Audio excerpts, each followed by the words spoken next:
I'm just back getting more street foods. This time I always get the pork with rice and egg. It's very tasty. So I got it again. So this time it was like 30 baht.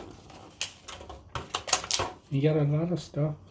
Egg, rice, pork, and chilies. No, it's really, really nice. It's only 30 baht. This is street food from Chinatown.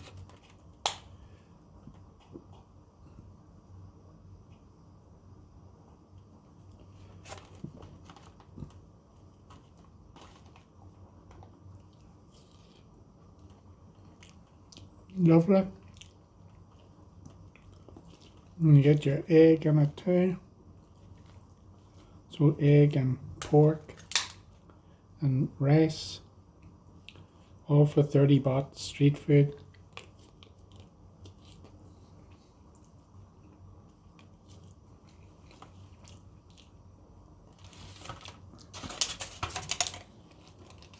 So that's what you get there, pork, rice, egg.